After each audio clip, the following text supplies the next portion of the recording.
خواتي وتاتي اهلا وسهلا مرحبا بكم يا جماعه الخير مساء الخير عليكم مازال فلاون والسلام عليكم mesdames et messieurs bonsoir صحة فطوركم وصحة رمضانكم. Nous entamons le troisième volet de notre vaste enquête sur ce trafic dont ont été les victimes, je dirais même les acteurs, des dizaines, voire une centaine de patients algériens frappés de plein fouet par des maladies incurables, des maladies rares, des maladies qui ne sont pas traitées malheureusement convenablement, ni correctement, ni médicalement de façon sur le plan technique, purement, elles ne sont pas du tout traitées par le système hospitalier algérien. Ces patients ont payé, ont versé des sommes conséquentes, significatives en devises.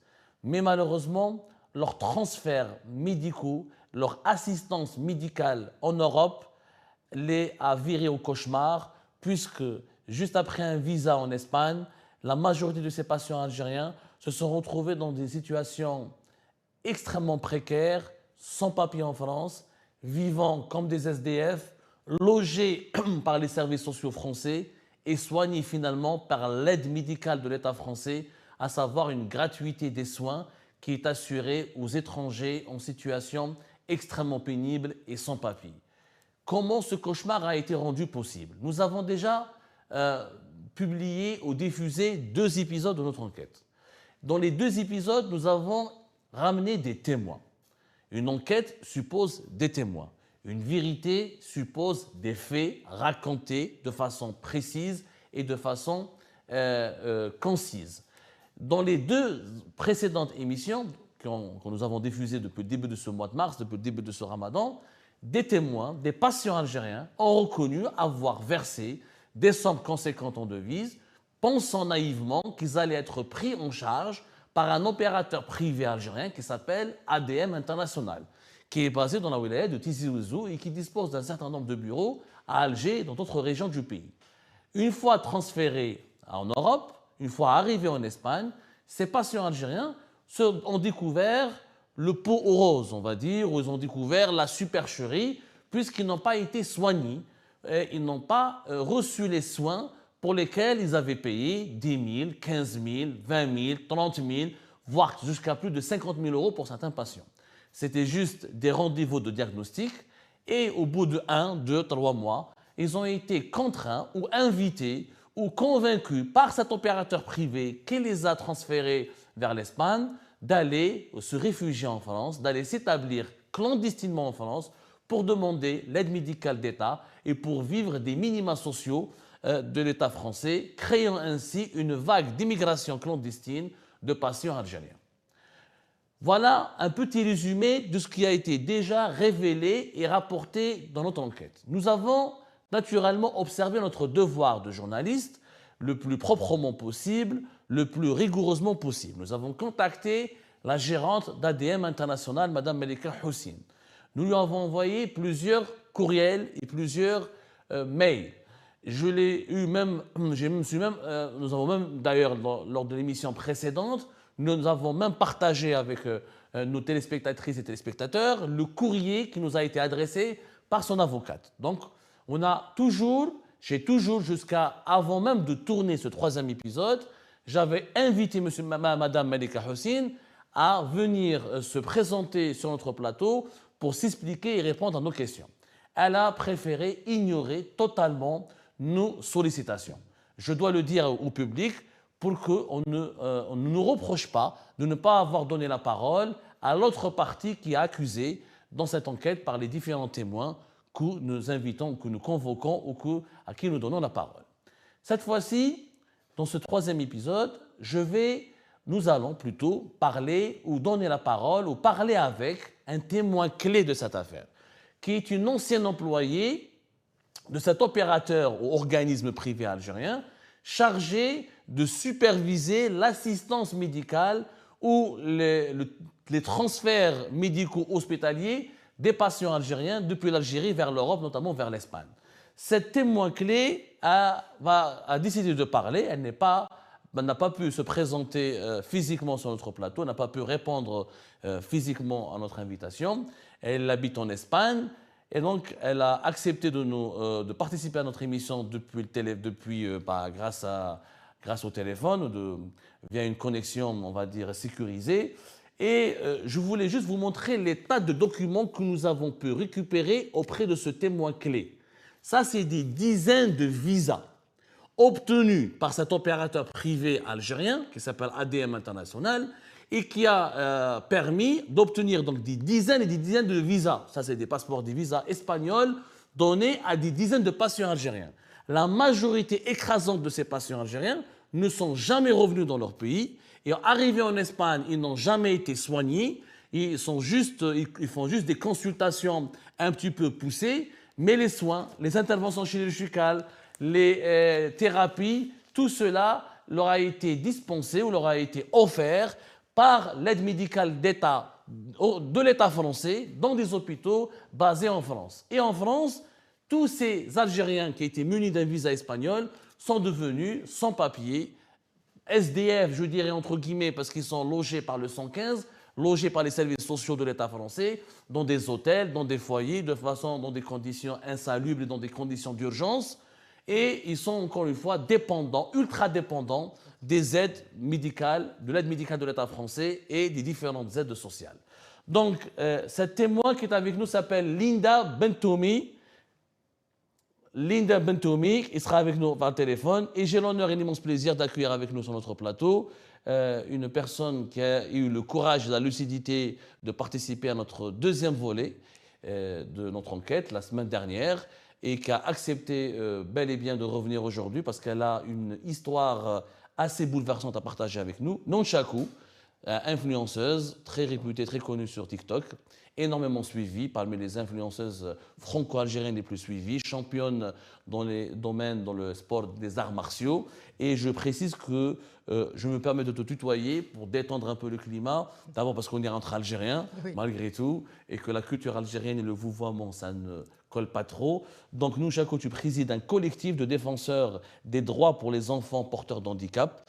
Donc ça, tu es extrêmement concerné, impliqué dans la défense des droits des patients, dans la prise en charge et dans le quotidien et le combat de certains patients porteurs de maladies graves pour accéder à des soins. Je te remercie énormément d'avoir accédé à notre invitation. Merci à vous. Avant de commencer par te donner la parole, j'aimerais juste établir le contact avec Linda Bentoumi et m'assurer si vraiment elle est en train de m'écouter. Linda, bonsoir, sahaf torek. Oui, Marhaba bik. oui, bonsoir. Sahaf torkom, ça va, shirakom, ça va. Merci d'avoir accepté notre invitation. Merci beaucoup. Voilà, je reviens vers toi dans un petit moment, Linda, mais je voulais commencer par Nonchakou. Nonchakou, à la suite de ta participation à notre deuxième émission, tu as eu connaissance ou tu as eu accès à des informations relatives à des pratiques scandaleuses, justement, qui concernent des trafics de visas médicaux ou des trafics de visas tout court. Est-ce que c'est vrai ou je me trompe? Alors effectivement, j'ai eu un appel téléphonique qui a duré un bon bout de temps, où on me disait que effectivement il y avait des victimes, mais il y avait aussi des gens qui étaient condamnés à la maladie, qui étaient irrécurables et qui ne pouvaient pas se faire soigner, invités par cette association à venir illicitement avec des visas comme tu le dis, pas médicales, mais des visas touristiques et non pas médicales. Tous ceux qui sont venus, la plupart ont des visas touristiques et non pas médicales. Et ces gens qui ont été victimes, effectivement, sont passés par Barcelone et sont venus en France pour être soignés, mais d'autres ont été invités à demander à cette association de venir, sachant qu'ils n'allaient jamais être soignés, mais venir en France illégalement par ce visa.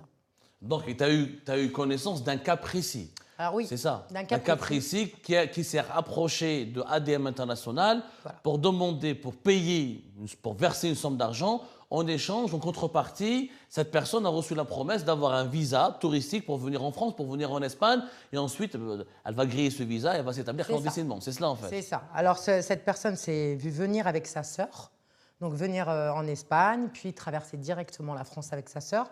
Et on a invité aussi sa sœur. Enfin, c'est quelqu'un qui est connu des réseaux où j'ai le nom qui s'appelle Jafar, un nom comme ça, que je ne connais pas personnellement, avec sa sœur et qui s'est vu demander, voilà, tu viens directement en France, on viendra récupérer ton beau-frère plus tard, mais il me faut encore une somme, donc 15 000 € où ce monsieur qui était effectivement malade, mais qui savait être irrécurable, donc venir en France, directement en France pour être pris en charge, mais pas soigné, puisqu'il savait que c'était impossible de se faire soigner, proposait de venir récupérer son beau-frère, donc le mari de sa sœur qui l'a accompagné, en Algérie pour pouvoir aussi faire la même méthode de fonctionnement, visa, puis venir en Espagne, puis rentrer en France, d'une somme qui variait entre 15 000 et 20 000 euros, ce qu'il n'avait pas.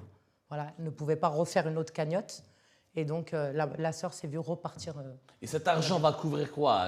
Elle va Le couvrir visa, le juste visa. le visa. Visa Schengen pour la France ou pour l'Espagne? Pour l'Espagne. Toujours la même Toujours trajectoire que nous avons décrite lors de nos précédentes émissions. Toutes les victimes dont cette personne m'a parlé et qui a pu démanteler aussi un réseau à l'époque, m'a dit que ces visas étaient donnés toujours pour l'Espagne. Voilà. Il y avait des factures, enfin des devis faits, mais jamais des opérations sur ces factures. C'était soit des soins, soit une consultation, et après emmener directement en France pour avoir cette aide médicalisée. Et se retrouver en situation irrégulière sur le territoire français. Voilà. Irrégulière, demandant l'aide à l'État. Enfin, quand le visa expire, donc ils se retrouvent vraiment dans l'illégalité totale. Donc ils vont demander l'aide médicalisée, aller prendre le 115, demander où se loger, et tout ça pris par l'État français. On peut parler de filière d'immigration clandestine, honnêtement? On peut parler de ça pour certaines personnes pas les victimes, puisque les victimes ont fait cette cagnotte pour pouvoir être opérées en Espagne, ils se sont vus être expoliés de cet argent et vus dans l'obligation un peu précaire de rentrer en France, puisqu'en Espagne, c'est très long d'avoir l'aide médicalisée, je me suis renseignée, c'est très très long, contrairement à la France qui, elle, prend en charge. C'est pas une aide aussi généreuse. C'est pas une aide aussi généreuse que l'aide de l'État français. C'est pas aussi généreuse que l'aide de l'État français. Malheureusement, c'est des vraies victimes qui se sont vues expolier cet argent et voler. D'autres, non. Mais voilà, sont venus dans le même trajet de venir ici et puis demander de l'aide, puisqu'ils sont eux-mêmes malades, mais savaient qu'en conséquence, ils n'allaient jamais être soignés. On va parler de comment tu comptes dénoncer tout ça sur les réseaux, comment ton association pourrait venir en aide aux victimes potentielles de cette affaire. Mais d'abord, je voudrais me tourner vers Linda Bentoumi. Linda, rebonsoir. Linda, est-ce que pour débuter, tu pourrais juste, on va se tutoyer, Linda Malish. Encore une fois, je préfère le tutoiement parce que le thème est grave et ça peut permettre à nos échanges d'avoir une certaine fluidité et à nos téléspectatrices et téléspectateurs de mieux comprendre et saisir les enjeux. Voilà. Donc Linda, je me permets de te tutoyer et de dire, est-ce que tu peux d'abord te présenter? Tu as travaillé, si j'ai bien compris, tu étais partenaire ou employé de cet organisme privé qui s'appelle ADM International, géré par une certaine Melika Hussein. Est-ce que c'est vrai, oui ou pas? Oui, j'étais employée, pas associée. Ah non, pas du tout. Non. J'étais employée. On m'a présenté, on m'a été présenté par quelqu'un. Alors, je me suis dit, c'était en 2021, juste pendant le Covid. Il y a un malade qui est arrivé par jet privé. Ça, c'était un petit peu le premier drapeau rouge. Il est arrivé avec un jet privé, donc il était vraiment dans un état lamentable. Qu'est-ce qu'elle voulait? Elle voulait l'emmener, que je l'accompagne, moi, Linda, directement juste une minute, à Paris. je vais juste demander au réalisateur d'intervenir pour améliorer le volume. Oui. Voilà, je reviens donc vers toi, Nouchako, en attendant que la qualité de la connexion s'améliore avec notre témoin clé de l'affaire, pour bien comprendre. Alors, avec ton association, avec ta communauté sur TikTok, etc., tu as commencé à dénoncer sur des lives, etc. On a vu, d'ailleurs, tu as eu la gentillesse de partager ton intervention avec nous sur notre plateau, etc. Qu'est-ce que tu comptes faire? Comment tu pourrais utiliser ta notoriété, ta parole, pour éviter, pour empêcher ce trafic? Parce qu'il s'agit bien d'un trafic. Oui. On demande aux gens de payer pour venir en Europe, leur faisant croire qu'ils vont se soigner. Ils ne viennent pas pour se soigner, puisque l'argent qu'ils donnent n'a pas servi, ne servira pas à financer leurs soins. Voilà, et les mettre aussi dans des situations précaires. Aujourd'hui, moi, j'ai poussé un coup de gueule sur les réseaux en disant que je voulais stopper ces cagnottes parce que c'est illégal déjà, des cagnottes. Et que on Alors, peut qui fait ces cagnottes, pour comprendre? Qui fait ces cagnottes? Ce sont des influenceurs comme moi, voilà, qui sont connus, qui sont reconnus et qui ont la possibilité de pouvoir avoir une somme faramineuse en très peu de temps. Voilà, être viré à cette association par le biais d'une personne en France et jamais en Algérie, puisque les cagnottes sont interdites et ils n'ont pas de cagnotte litchi ou comme en France. Donc il y a une personne physique qui est en France, qui est française, qui a une pièce d'identité, qui va récupérer cette cagnotte et pouvoir la transférer directement à cette association, ici en France, comme je l'ai ici sur un compte bancaire qui est personnel et non pas associatif ou médical, ou un hôpital. Voilà. Ce n'est pas un hôpital qui va recevoir l'argent, comme normalement serait une logique, ce serait de récupérer cet argent, de l'envoyer à l'hôpital, de demander un devis, une facture, d'envoyer cet argent. Et cet argent, l'hôpital le détient, donc il y a bien un solde des comptes qui a été fait pour telle chose ou telle chose, ce qui n'est pas le cas actuellement. Très bien. Merci. Je vais juste revenir, parce que tu dis c'est très grave, ma chère Nonchakou. On va essayer de le développer dans un petit moment. Là, j'aimerais bien revenir vers Linda. Linda Bentoumé, Oui, est-ce que tu oui. nous écoutes? Moi, je t'écoute. Hein. Voilà, mesdames et messieurs, je pense cette fois-ci, le contact téléphonique s'est nettement amélioré avec Linda Bentoumi, qui a donc pourrait nous rejoindre dès maintenant. Linda, est-ce que tu m'écoutes? Oui, oui, je t'écoute. Merci Linda pour ta participation encore une fois. Désolé pour les petits couacs techniques, ça arrive, c'est ça la magie du journalisme. Alors Linda, je me permets de te tutoyer comme tu disais tout à l'heure, et pour détendre un peu le climat et pour te permettre d'être très à l'aise, etc. Et parce que je sais que le sujet est grave. D'ailleurs, merci pour ton témoignage. Je précise que tu as subi des menaces, tu vas nous en parler tout à l'heure, que tu as été menacé pour avoir osé dire la vérité sur ce scandale sur lequel nous enquêtons. Tu vas nous dire ça tout à l'heure, mais d'abord au début, est-ce que tu peux juste nous dire, est-ce que tu étais partenaire ou employé de cet opérateur organisme privé qui s'appelle ADM International et comment tu as eu à collaborer avec eux et quelle était réellement ta mission en Espagne avec cet opérateur privé algérien? Alors, j'étais employée, une chose qu'elle nous a jamais déclarée. On travaillait, à chaque fois, elle nous disait « je vais vous déclarer, je vais vous déclarer ». Et donc, quand elle a déclaré sa compagnie, ça a mis du temps. À chaque fois, elle trouvait une excuse. À la fin, on était 3 employés et elle n'a pas voulu nous déclarer, ni nous faire un contrat, ni payer la sécurité sociale, que du black. Voilà, elle travaillait du black et elle faisait tout en black. Donc, à la fin, moi, j'étais pratiquement la principale gérante du bureau qu'elle avait à Barcelone. Je m'occupais des patients. Dès qu'ils arrivaient à Barcelone, je m'occupais d'eux jusqu'à leur départ. Alors, c'est transport, traduction, disponibilité H24, les urgences, consultation, c'était tout. Prolongation de visa. Dès qu'ils avaient des problèmes, il fallait les emmener pour faire des consultations, même en dehors chez le dentiste. C'était tout. J'étais obligée de tout faire. Voilà. Et donc, à partir de 2022, c'était printemps-été, et les patients, ils ne disaient rien au début.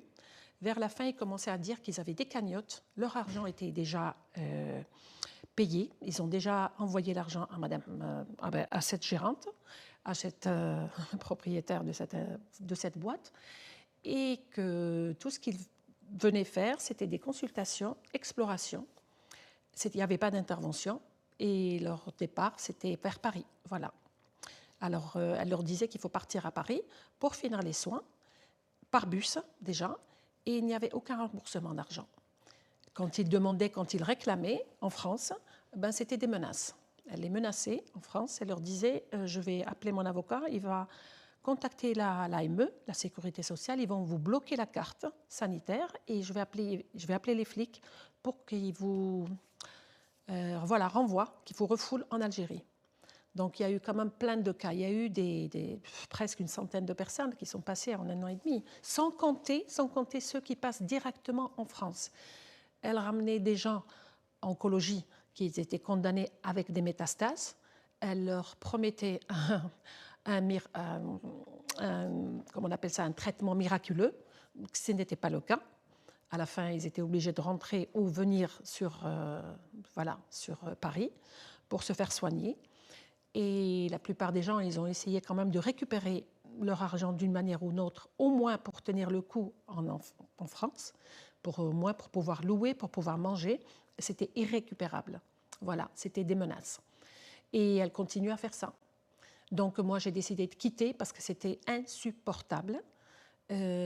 Malheureusement, j'ai essayé d'aider ces patients. J'ai loué des appartements longue durée qui coûtent pas cher, 1 200 €. Comme ça, les patients doivent payer que 110 € par jour, par chambre.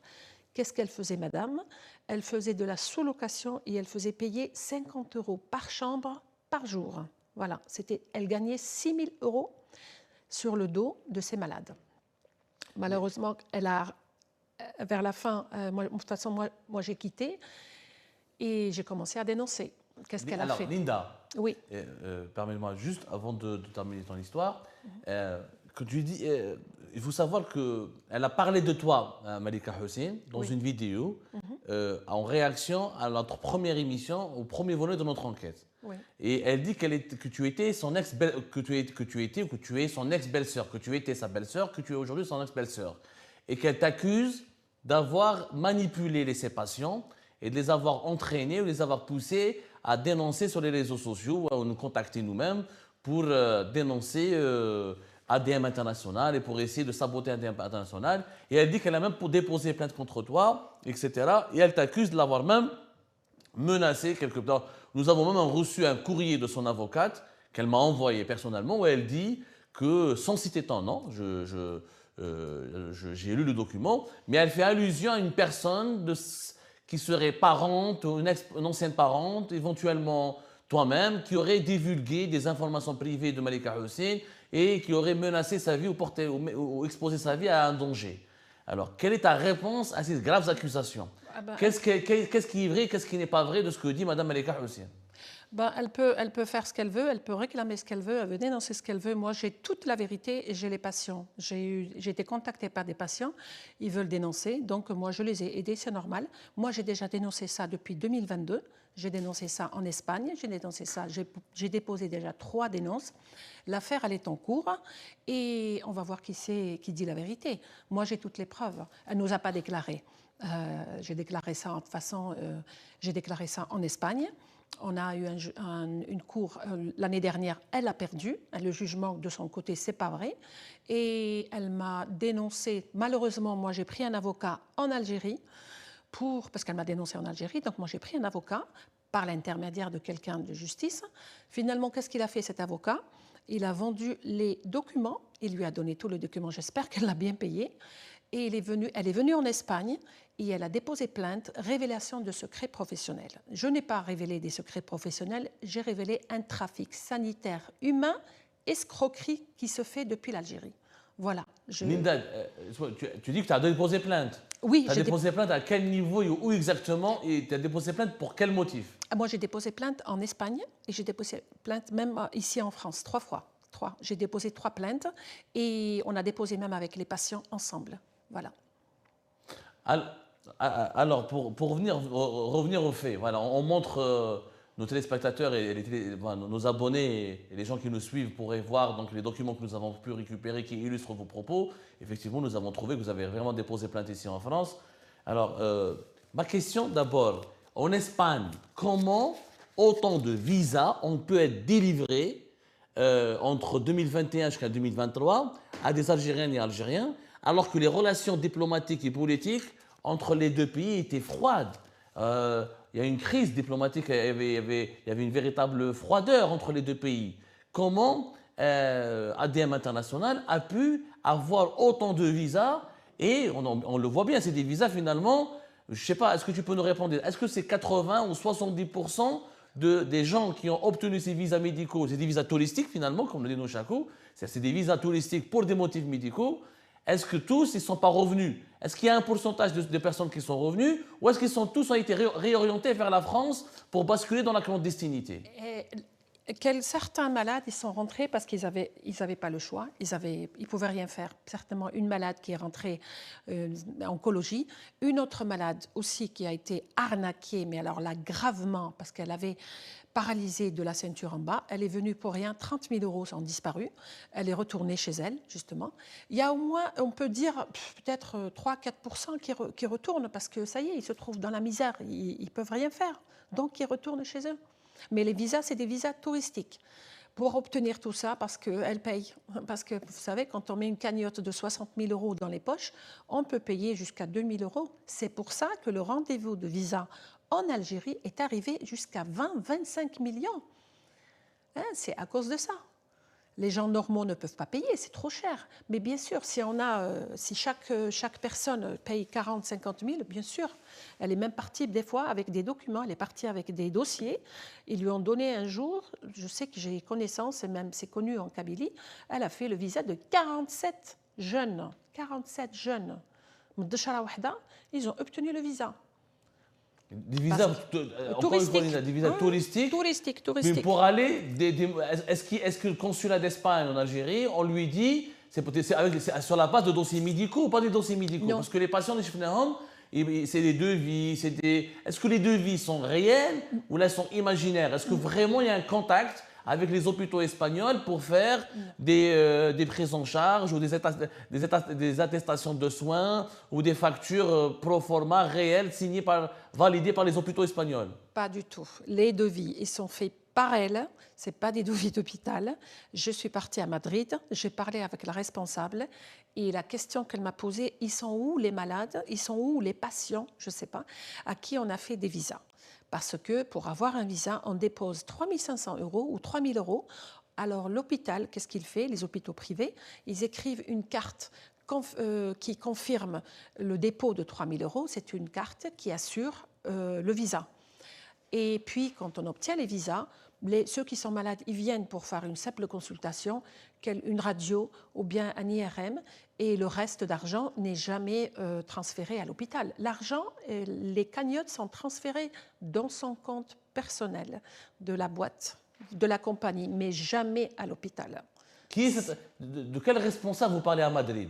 Madrid, j'ai parlé avec une qui travaille, c'est elle qui fait déjà les lettres. Et je suis partie je lui ai dit, voilà, il y a un problème. Je lui ai dit, voilà, il y a tous les malades qui partent et tout. Justement, elle m'a posé la question, elle m'a dit, sont où les malades? Parce qu'on a fait des centaines de lettres, mais les malades, ils ne se sont jamais présentés. J'ai dit, parce ils partent en France. En plus, quand il y a un malade qui vient à Barcelone et qui n'est pas accompagné, qu'est-ce qu'elle fait? Elle fait déjà des faux dossiers médicaux. Hein. Elle envoie des faux dossiers médicaux des gens qui ne sont pas malades pour obtenir le visa. Ça est d'une. Secondo, quand il y a un patient, un jeune, un bonhomme ou une femme qui vient seul, qu'est-ce qu'elle fait? Elle met avec un accompagnateur qui n'a rien à voir avec ce patient. Elle met un accompagnateur et elle encaisse 10 000, 15 000 € pour avoir le visa, pour obtenir le visa grâce à ce patient. Mais les deux ne se connaissent pas. Linda, oui. Pour être très honnête avec toi, on a eu des témoignages de certains patients qui affirment que tu les as assistés personnellement, que tu les as accompagnés vers des bus ou vers des lieux, des circuits de transport pour rejoindre la France. Est-ce que tu n'étais pas au courant dès le départ de ce trafic? Et au bout de combien de temps t'as pris conscience que voilà, on t'a impliqué ou t'as assisté ou t'as joué un rôle dans un trafic et tu voulais prendre tes distances? Mais est-ce qu'au départ, il n'y avait pas une certaine forme de complicité, honnêtement? Non, pas du tout. Parce que franchement, je peux vous garantir qu'il n'y avait aucune complicité. Je peux vous montrer d'ailleurs tous les messages vocaux que j'ai eus avec elle, en criant. D'ailleurs, je vous ai envoyé quelques messages en défendant les patients. Je peux vous garantir qu'en 2022, alors là, c'était vraiment la goutte qui a fait déborder le vase. En été, c'était Madame Nadia qui est passée la semaine passée. Je l'ai accompagnée à la station de bus avec 2 enfants, l'enfant handicapé. Ils avaient besoin de sièges. Heureusement que j'avais les 2 sièges dans la voiture, sinon ils n'allaient pas monter dans le bus. Elle est partie en pleurant. Elle avait payé 35 000 € pour faire consultation, l'IRM et je ne sais pas quoi. C'est tout. Et elle ne pouvait pas avoir l'argent. Il y a plein de patients. Je l'ai accompagnée, elle a pris le bus le soir. Et ces patients-là, quand ils partent en France, c'est à eux de payer. Même pas par avion, c'est par bus. D'ailleurs, vous avez la preuve devant vous.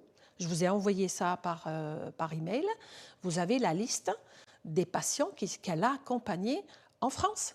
Elle figure avec eux. Hein, vous regardez le Il y a au mois même de des mars, tickets, on a même un retrouvé ticket de métro, exact, des tickets voilà, de ticket de bus, transport. Ouais. voilà, un ticket de bus, c'est la gérante Malika Houssine qui les accompagne en France.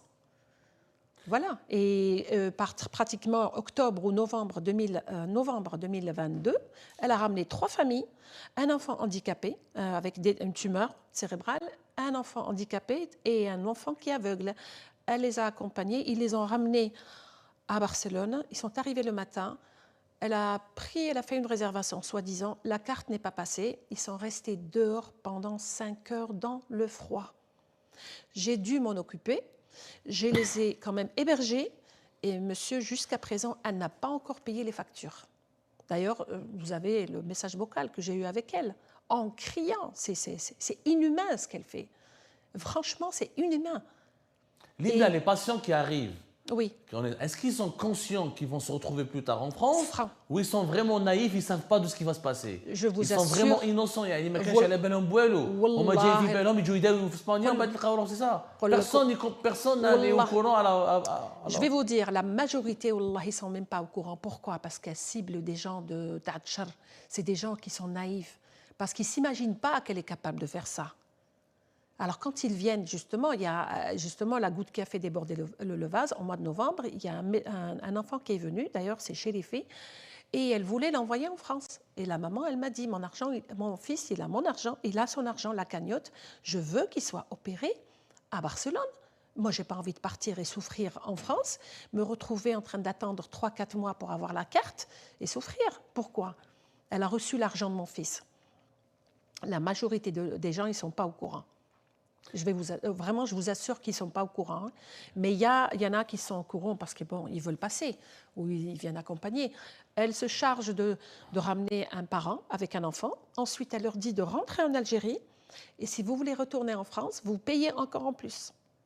Alors, Linda, il y a combien de personnes à peu près qui ont été pris en charge par ce réseau, qui ont obtenu des visas comme ça, touristiques, pour des motifs médicaux et qui ont transité par l'Espagne pour ensuite se retrouver dans la clandestinité ou l'illégalité ou dépendant totalement de l'aide médicale de l'État français? Voilà, moi je peux vous dire au moins en moyenne de 80 comme ça, 100 personnes, sans compter ceux qui ont obtenu des visas et qui sont passés directement en France. Voilà. Je connais quelqu'un très proche, d'ailleurs c'est quelqu'un de la famille, elle lui a fait le visa espagnol, il n'a même pas mis les pieds sur le sol espagnol, il est venu directement ici en France. Il est ici avec des métastases. Hein. En plus, elle leur dit, elle leur fait croire qu'il y a un traitement miraculeux pour, par exemple, comme une patiente, Fatma, bon, je ne vais pas dire le nom de famille, elle avait quand même des métastases, elle avait 3 cancers avec des métastases, ablation du sein, cancer des os, et elle lui a dit qu'il y avait des injections qui venaient des États-Unis pour faire disparaître le cancer. C'est vrai que, certes, ces injections existent, mais quand c'est le début de cancer, quand c'est vraiment le début, mais pas quand on a des métastases. Elle a payé, je pense qu'elle avait payé 65 000 €. Et elle m'a dit, c'est dommage, elle m'a dit, je me suis fait avoir parce que je suis en train de faire le même traitement que j'ai fait en Algérie gratuitement, juste la chimiothérapie. Linda, une question importante. Comment tout cela, comment vos activités en Espagne étaient financées? Est-ce que vous aviez une société en Espagne? Est-ce que ADM International avait une société sur place? Comment les locations étaient financées? Comment le transport des patients était financé? Les hôpitaux espagnols, il n'y a pas eu, tu as dit tout à l'heure, il n'y avait pas d'intervention chirurgicale, il n'y avait pas d'opération médicale, mais il y avait au moins des diagnostics et pas des soins intensifs, alors qu'ils avaient payé pour des soins intensifs. Mais comment ces hôpitaux étaient payés? Alors, ADM encaisse de l'argent en Algérie, et via des cagnottes. Et souvent, certains patients nous ont même assuré sur ce plateau qu'ils avaient remis en cash les devises. Alors, comment en Espagne c'était organisé pour assurer les frais et les dépenses? Les frais, elle les paye avec son compte. Elle a un compte en Espagne, au nom de la boîte. D'ailleurs, c'est le compte où ils ont fait le transfert de la patiente qui va venir, celle qui est aveugle, la cagnotte Litchi. C'est son compte personnel. Elle fait croire aux gens que l'argent est transféré à l'hôpital. C'est pas vrai. Elle transfère jamais l'argent à l'hôpital. L'argent se trouve dans son compte et c'est elle qui paye l'hôpital. Et c'est des factures, ça peut être à 1000, ça peut être à 1500 ou peut-être 500 €. Rien du tout. Alors, elle fait croire aux patients que l'hôpital ne rembourse pas d'argent. Ce n'est pas vrai parce que moi, j'ai un message sur mon WhatsApp qui est resté 1380 pour un patient et la gérante m'avait envoyé un message où est-ce qu'elle peut envoyer cet argent. Bien sûr, enfin, l'argent est remis dans le compte de la gérante. Linda, juste une précision. Oui. Tu es en train de nous dire que les prestations médicales des hôpitaux espagnols qui ont profité à ces patients algériens qui ont pris les visas pour se soigner là-bas ne sont uniquement de 1000, 1500, 500, 1000 euros, etc. C'est cela. Bah oui, si Et alors qu'elle, elle facture à ces patients algériens, elle leur fait croire que ces soins valent 10 000, 15 000, 30 000, 40 000 euros. C'est cela. Ben oui.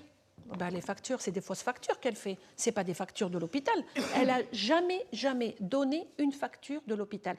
Sauf un patient qui est parti, il est venu en 2022, un cancéreux, oncologie. Il a payé 85 000 euros. Alors, il est venu mai, juin, juillet, août et septembre. Elle lui a demandé de rajouter de l'argent.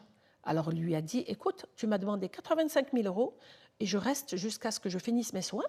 Et donc, qu'est-ce qu'elle a fait? Alors, l'horreur, hein? Alors là, je vais vous dire ça, l'horreur. Hein? D'ailleurs, vous pouvez lui parler. Il est parti à l'hôpital, il a fait un scandale. Il a pu avoir ses factures, c'était dans les, je crois, 29 ou 35 000 euros quand il avait payé 85 000 euros. Et le reste, elle ne voulait pas lui donner parce qu'il lui a dit, écoute, on s'assoit, donne-moi les factures de l'hôpital. Elle ne voulait pas, donc il a été les chercher. Qu'est-ce qu'elle fait, madame? Alors, elle lui arrête le traitement, carrément le traitement de chimiothérapie. Il est resté sans traitement, sans chimiothérapie pendant une quinzaine de jours. Alors là, c'était l'horreur. Elle a donné ordre directement à l'hôpital de ne pas le prendre en charge. Il est resté sans traitement. Ce qui est raconté là, c'est... Là, je vous dire, franchement, c'est inhumain. Je ne trouve pas le nom pour la décrire. Juste, mais Linda, oui. Pourquoi malgré tous ces faits ou toutes ces pratiques scandaleuses auxquelles tu as assisté, pourquoi tu n'as pas saisi les autorités espagnoles? Pourquoi il n'y a pas eu de plainte, la police, la Guardia Civile? Écoutez, il y a une seule victime qui se trouve en ce moment en Espagne. Il ne veut pas dénoncer. Qu'est-ce que vous voulez que je fasse? Mais toi-même, tu aurais pu dénoncer. Mais j'ai dénoncé. Tu as déposé plainte en Espagne. Est-ce que tu es parti voir la Guardia Civile pour leur raconter? Voilà ce qui se passe, trafic de migrants, trafic de visas. Écoutez, monsieur, j'ai été à Madrid.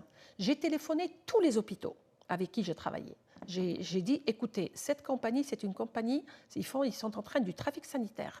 Ils ramènent tous les patients, finissent en France. Ils finissent même pas, même les tests génétiques, ça ne les intéresse pas. Ils ne les font pas là-bas parce que ça coûte 500 euros. Donc, pour elles, il vaut mieux les faire en France parce que c'est gratuit. Et en Espagne, en ce moment, il y a une seule victime, à part, j'ai entendu parler qu'il y a d'autres victimes qui se trouvent à Madrid. Alors, ils se trouvent à Madrid, ils squattent des appartements. Qu'est-ce qu'elle leur dit?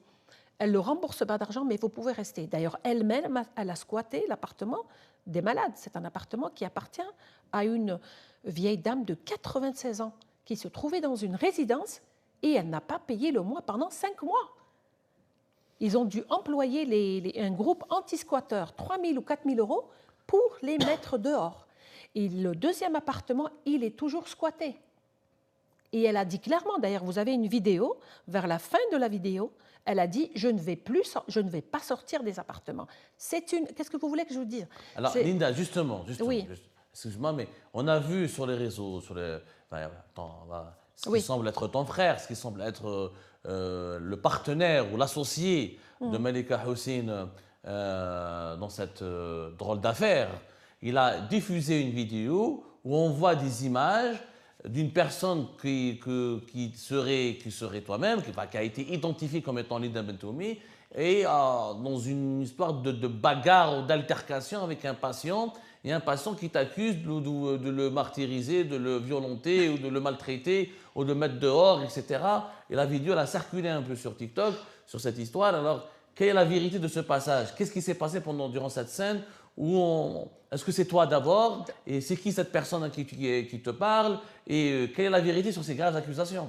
À côté. Alors, je vais vous raconter de ce jour où c'est arrivé. Je suis partie dans cet appartement parce que c'est un appartement qui m'appartient. Il est à mon nom. Elle a cessé de payer elle a arrêté de payer le loyer. Un loyer qui était de 1 200 euros. 1 200 euros, voilà, c'était pour héberger les patients. Qu'est-ce qu'elle a fait? Elle a fait du squattage. Donc moi, le contrat était à mon nom. Je voulais rentrer et changer la porte. J'étais chez moi. Ils ont un employé, c'est un Marocain, il connaît toutes les astuces des squatteurs. Et ils ont appelé les flics, ils voulaient me dénoncer, il est venu, il ne m'a pas laissé changer la porte. Je suis partie dénoncer, ils m'ont dénoncé comme quoi je l'ai frappé. Qu'est-ce qu'elle a fait? Bon, comme ils étaient prêts, elle a commencé à faire la comédie. Alors la patiente, elle a fait la comédie, elle est tombée. Elle est tombée, mon cœur, mon cœur, mon cœur. C'est la comédie de tous ceux qui squattent les appartements. Alors moi, qu'est-ce que je me suis dit? Je me suis rabaissée un peu pour la soulever. Je ne l'ai pas frappée et je ne l'ai pas touchée. Bon, bref, on est passé en justice. Le truc, ça a été classé. Elle a commencé à raconter n'importe quoi, qu'elle voulait encaisser de l'argent et le juge, il a vraiment vu le jeu. Donc l'affaire, elle est classée. Ils ont perdu, ils ont payé un avocat de 4 000 euros pour rien du tout. Le deuxième jugement, elle devait se présenter quand elle m'a dénoncé pour révélation de secrets professionnels. Moi, j'ai déclaré devant le juge, je lui ai dit la vérité. Trafic sanitaire, il ramène des gens, profite de la sécurité sociale espagnole et française. Tout ça, voilà, c'est une société qui fait ça. Et j'ai montré toutes les preuves. Et elle devait se présenter, elle ne s'est pas présentée. Voilà, parce qu'elle savait qu'elle allait perdre. Mais Linda, excuse-moi, là tu es en train de nous dire qu'il y a des patients qui ont eux-mêmes commencé à faire... ils sont venus se soigner. En Espagne, ils ont commencé à squatter, à causer des problèmes, à devenir eux-mêmes des délinquants, des trafiquants, c'est ça? Parce que, bien sûr, parce que c'est elle leur dit, je ne vous rembourse pas l'argent, mais vous pouvez rester dans l'appartement, vous squattez. Vous avez tout le droit, personne ne peut vous faire sortir. Il y a 2 appartements squattés à Madrid. Ben oui, on m'a ramené, moi, des nouvelles. Il y a 2 appartements squattés à Madrid parce qu'elle ne veut pas les payer. Et une fois qu'ils s'installent, ils mettent du temps pour les mettre dehors.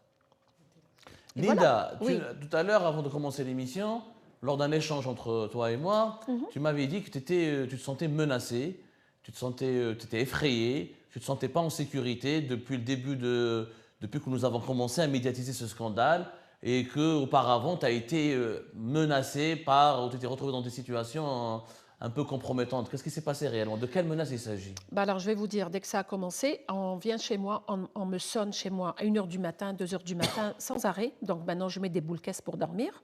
Le téléphone sonne. D'ailleurs, j'ai imprimé, je vous ai envoyé aussi par email, des coups de fil pratiquement toutes les minutes le soir. C'est numéro 33. Des voix qui font peur, des voix, bon, moi, j'ai pas peur, je sais que c'est eux. Ils ont mis ma photo de WhatsApp, ils ont écrit attention, cette personne ne vous donne pas des reçus. Ils l'ont placé dans mon quartier, ils l'ont accroché, même la porte d'entrée, je sais que c'est eux. Ils sont en train de faire tout un sabotage. Ils ont envoyé des faux flics. Alors vraiment, le pire, ils ont envoyé des faux flics chez mon père à Sétif pour lui faire peur. Pour lui dire, on est venu chercher ta fille, elle est où avec son fils? En plus, ils ont mis mon fils au milieu, je ne sais pas pourquoi. Et voilà, pour me faire peur et pour faire peur à mon père. Bien sûr, mon père m'a appelé, il m'a dit, qu'est-ce qui se passe? Retire-toi. Bien sûr, c'est une personne âgée, il a 94 ans. Regardez à quel point ils sont salopards, elle et son mari, pour faire ça, pour essayer d'effrayer un vieux.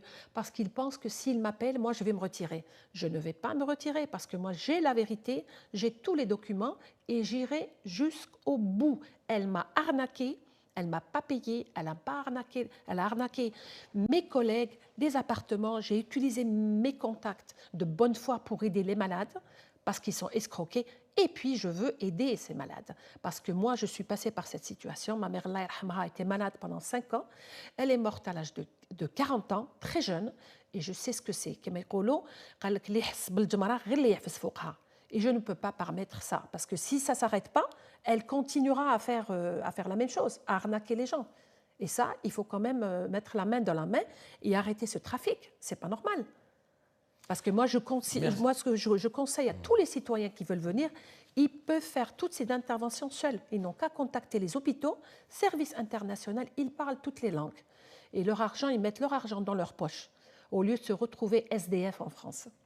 Justement, une dernière question. Est-ce que cet organisme pour lequel tu as travaillé, apparemment, tu étais son employé, est-ce qu'il avait des agréments? Est-ce que, parce qu'en Algérie, il existe l'assistance médicale, l'assistance médicale et le transfert des patients vers l'étranger, c'est une activité qui existe. Il y a même des salons spécialisés dans ce genre d'activités qui ont été organisés récemment. Le ministère de la Santé en Algérie délivre des agréments. Est-ce qu'elle-même, elle détient un agrément? Elle fait quoi? Parce que quand nous, on s'enseigne, il y en a 3 sociétés en France, il y a ADM International en Algérie, des fois, c'est présenté comme un centre médical, des fois, c'est une agence de voyage. Ouais. Est-ce que, sur le plan réglementaire, est-ce que vous aviez les agréments nécessaires pour exercer cette activité? Alors, au début, elle vient de régulariser la situation, comme par hasard, le mois d'octobre. Elle a obtenu un agrément que je t'ai envoyé par email. Mais avant, pratiquement, c'était juste un local. C'était une pharmacie, ce qu'elle a à Tizi Ouzou. Et elle a mis à l'extérieur accompagnement. Mais c'était un local utilisé pour une pharmacie, parapharmacie. Mais je crois qu'elle a peur. Donc, qu'est-ce qu'elle a fait en octobre 2024? Elle a essayé, elle a eu les agréments, puis c'est du n'importe quoi. Merci Linda, je reviens vers toi pour le mot de la fin, mais non Chakou. Alors, on savait que le tourisme médical existait, mais là, on nous sommes devant la harga médicale. Je ne sais pas si on peut parler ça. Voilà, j'essaie de faire de l'humour un peu parce que l'affaire est très grave. Alors, quelles sont tes impressions d'abord, toi? Juste tout d'abord, je viens de recevoir une information en disant que, je ne sais pas si elle est encore là, Malika aussi nous téléphone, Linda Bentoumi, Voilà. en fait, qui a eu un décès en 2024 d'une femme en Espagne, et je voulais savoir si elle en était informée. Une patiente, D'une patiente qui est décédée en Espagne. alors en qu'elle est 2024. venue en Espagne pour se Pour se soigner faire soigner, voilà. par ce réseau, via ce Voilà, réseau. qui Est-ce a que été c'est vrai? délaissée. Linda, est-ce que tu nous écoutes? Est-ce que c'est vrai? Oui, la vérité que je n'ai aucune idée, parce que moi, comme j'ai quitté en fin 2022, je n'ai aucune idée de ça. Franchement, je ne suis pas au courant. Même la personne qui travaillait, on était 3, une a quitté. La deuxième, enfin la première que j'ai ramenée moi, elle s'est retournée contre moi. Elle est devenue complice avec eux, d'accord? Elle s'appelle Karima. Elle est devenue complice. Elle est vraiment, voilà, elle s'est retournée, voilà. Elle sait ce qui se passe, mais bon, c'est pas grave. Et je ne sais pas, franchement, je ne sais pas qui travaille. Moi, il y Je aura sais plus qu'il y avait un d'informations. Syrien qui travaillait chez eux, ils l'ont arnaqué, Mais il a oui. quitté, et voilà, ils font On que va, ça. nous, on va enquêter sur cette information, ce- voilà, est-ce qu'il y a eu des décès ou pas. Voilà. Mais d'abord, donc Chakou, voilà, est-ce que, en tant qu'influenceuse, en tant que bienfaiteuse, parce que tu participes souvent à des actions caritatives, à Bien des sûr. galas ici en France, ou pour Et surtout, voilà, avec tout ça, qu'est-ce qu'on aujourd'hui. pourrait faire parce que, Aujourd'hui, effectivement, moi qui suis contre les cagnottes, vraiment, parce que les cagnottes, elles doivent être utilisées à des fins vraiment pour des choses qui doivent se faire, comme voilà, le cancer, comme l'handicap, comme la tétraplégie, enfin, beaucoup d'handicaps ou de malformations qui serviraient à des causes vraiment nobles. Aujourd'hui, j'ai l'impression que c'est un trafic vraiment d'êtres humains. Voilà, on se rit de ces gens qui sont déjà dans un trouble, enfin dans une vie assez précaire. Aujourd'hui, avoir un enfant porteur de handicap ou être malade du cancer, c'est déjà une précarité pour une personne, mais se retrouver à faire une cagnotte et se retrouver sans rien en plein milieu d'une France qui peut vaguement les aider, mais jusqu'à quand? Jusqu'à quand va arriver l'immigration et jusqu'à quand on va pouvoir aider ces gens victimes, vraiment ces gens victimes, et je ne parle pas des gens qui savaient qu'ils étaient condamnés mais qui voulaient passer, parce que ceux-là, il faut aussi, ils font partie de ce trafic pour moi. Pour moi, personnellement, ces gens qui savent qu'ils ne vont pas se faire soigner mais qui viennent font partie des criminels comme eux. Mais ces gens qui sont malades, oui, eux, il faut les aider. Et c'est vrai qu'aujourd'hui, moi, je sais qu'actuellement, au Mexique, il y a des choses qui se font. Voilà, pour la maladie neurologique, c'est un caisson d'oxygène qui pourrait aider des enfants porteurs d'handicap comme la tétraplégie ou l'autisme, dont j'en fais partie et que je me bats au quotidien depuis des années sur les réseaux et même en France, puisque j'ai fait des grandes manifestations pour rassembler, parce qu'il y a énormément de mamans aujourd'hui, comme ces parents qui se retrouvent dans l'illégalité, qui se suicident, parce que c'est très dur de vivre avec un handicap ou avec un enfant porteur d'handicap.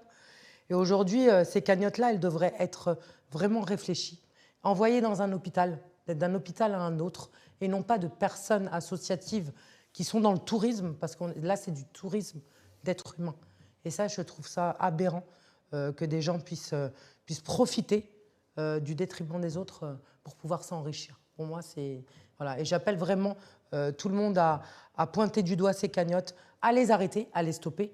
Donc j'ai commencé depuis la semaine dernière à dire aux gens qu'aujourd'hui, j'allais m'imposer et dire stop à ces caisses, et qu'aujourd'hui, il faudrait trouver une solution, faire un rassemblement, trouver une solution, que ces gens puissent se faire soigner dans une dignité, mais aussi avec leur propre argent de ces cagnottes, mais d'hôpitaux à hôpitaux, et non pas de personnes civiles comme cette dame qui s'appelle Malika Houssine, qui voilà, fait ce trafic d'êtres humains.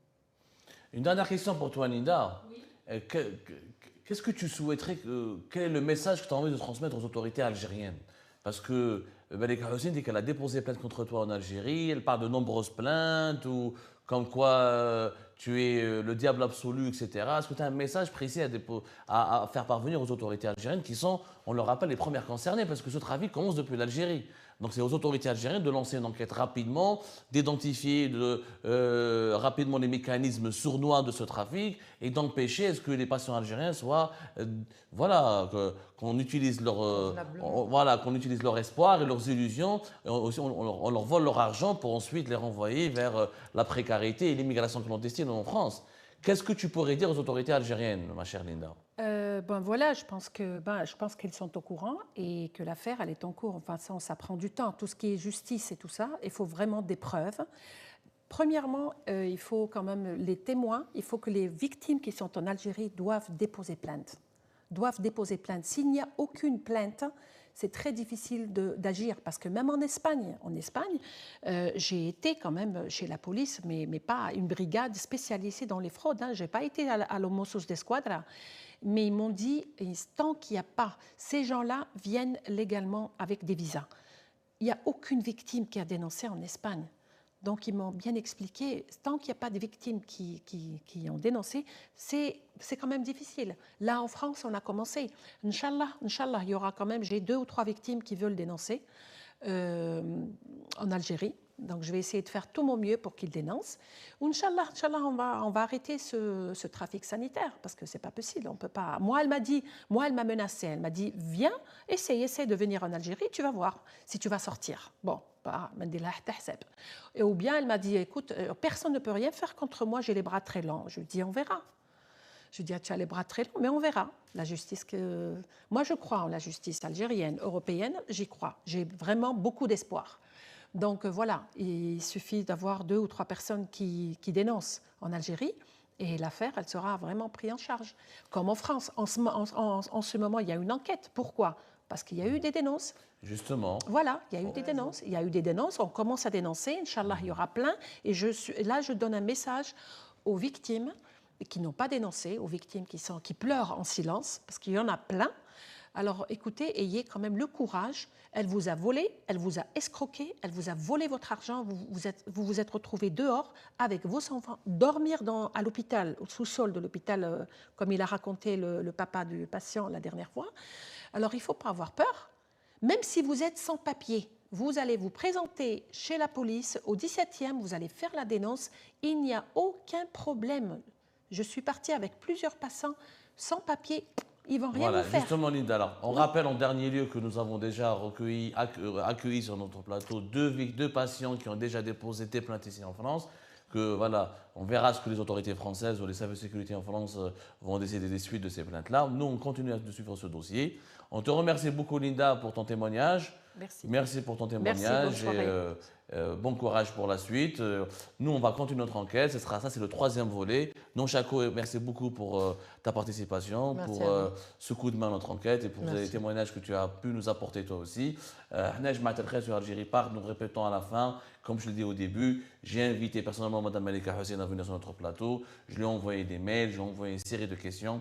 Elle a préféré, encore une fois, ignorer nos sollicitations, nous regrettons, nous déplorons ce comportement qui nuit à la transparence et au devoir de vérité. On réitère notre invitation à ce qu'elle puisse venir s'expliquer et répondre face à toutes les accusations dont elle fait aujourd'hui l'objet. Quant aux autorités algériennes, nous attendons que au moins le ministère de la Justice ordonne l'ouverture d'une information judiciaire parce qu'on ne peut pas laisser les enfants de notre pays collecter des centaines de milliers d'euros pour les donner à des intermédiaires pour les emmener en Espagne. Après, au bout d'un mois, de 2 mois, ils sont transportés de façon totalement clandestine et illégale vers la France. Ils se retrouvent SDF dans des situations extrêmement pénibles et pris en charge totalement par l'État français parce qu'ils sont réduits à une précarité répugnante. Voilà, c'est scandaleux et c'est ce scandale qui nous touche, qui nous bouleverse et c'est pour ça que nous sommes là pour faire ce journalisme d'enquête. Merci beaucoup, à la prochaine,